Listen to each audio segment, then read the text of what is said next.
Well, howdy there, Internet people. It's Bo again. So today we're going to talk about recession indicators again and leave you with a ray of sunshine there at the end. So I'm not an economist. I really only looked at a few indicators for me. That's my personal thing, one of which is the bond curve, which has inverted. That is a sign of an upcoming recession. The other ones I got from my grandma. Now, she was not an economist either, but she's also never wrong with this. If gold and silver go up and copper goes down, you're heading into hard economic times. That has happened now. So, and the reason for that is gold and silver are a way to take your money and put it into something tangible that is safe. Like kind of taking your money out of the financial game for a little bit and putting it into something that's going to hold value. Copper is an industrial metal. It's used in a lot of new construction. So if you see the price falling, that means demand is falling, which means there's less construction. Okay, so all that's happened. So when that happened, I went and started talking to people and looking at the indicators that they use, and then got online and looked at what the actual economists are saying. It's pretty much all bad. Just go ahead and spoiler alert. Okay, so the University of Michigan does a survey of consumers. This is that consumer confidence you hear people talk about and nobody knows what it means. They basically ask people, how do you feel it's going? The numbers dropped like a rock. Now, I know somebody out there that is in favor of the trade wars is going to say, but the Bureau of Economic Analysis says otherwise. And Trump said that consumer confidence is fine. Yeah, their numbers are from July. They're using old data. Michigan's numbers are from August. Okay, the GDP, which is the total value of finished goods and services produced in the U.S., right? That is at a 2% growth for the second quarter of 2019. It was at 3% during the first quarter. So it's slowing down. We see that.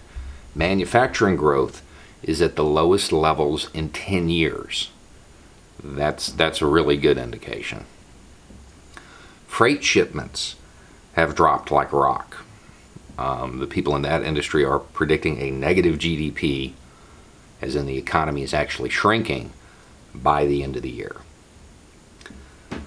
Private domestic investments have fallen by 5%. That's from a real economist. I really don't actually know how significant that is, but it seemed significant at the time when I was looking at it. The other one is that the S&P 500, which is a index. They take the 500 largest companies, they weight them by capitalization and a whole bunch of other stuff, and they use that to project how the stock market is doing. Now, they put out estimates of earnings growth, so how much more money they're going to make. And they revise these estimates constantly. And they are dropping. Every time they revise them, the numbers are going down. And that is also a very, very good indication that we are headed into a recession.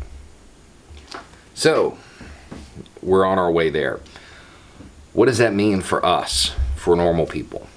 When you hear most of this is measuring the sense of the economy by how well the rich are doing.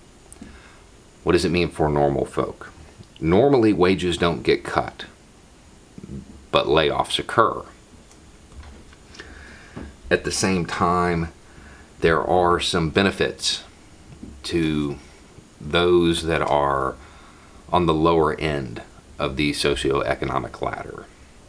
The first is that toys get cheaper. And by toys, I don't mean toys for children.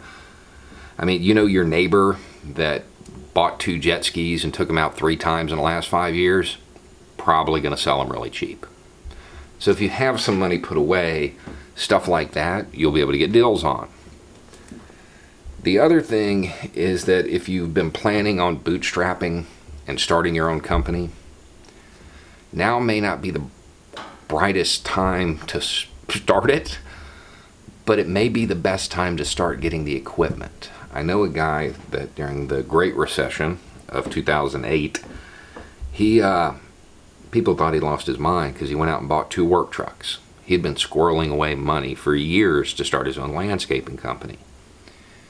Every time one went out of business, well, he would show up and buy their weed whackers and lawnmowers or whatever really cheaply because he knew they were well maintained, he knew they were industrial grade, and basically he got his company started with less investment than he had planned. So you do have that opportunity. If you have planned, this may be the time to get in the game, so to speak, to get in the financial game. The other thing is getting a home. Now, I'm not talking about a dream home. I'm not talking about the home in the good neighborhood that is completely remodeled and everything. I'm not talking about that one. That one's not going to drop, more than likely. But the less than perfect home, the home that needs to be updated because it has cabinets from the 70s, they're going to go down in value, which means you may be able to get your starter home, your first home purchase. You may be able to get that done during the recession. So leaving on a happy note in some ways, in other ways you do have to understand that somebody is losing out on those deals. But this is all over this trade war. And the trade war is based on the idea that we can't have a trade deficit. Most economists will tell you a trade deficit is not necessarily a bad thing. The other thing that they keep harping about is that China's economy will eventually be bigger than ours. They have 4 times the population. I may not be an economist, but I would imagine that on a long enough timeline, that's a certainty. It's one of those things where if we continue fighting something that is probably inevitable, we may end up hurting ourselves. Anyway, it's just a thought. Y'all have a good night.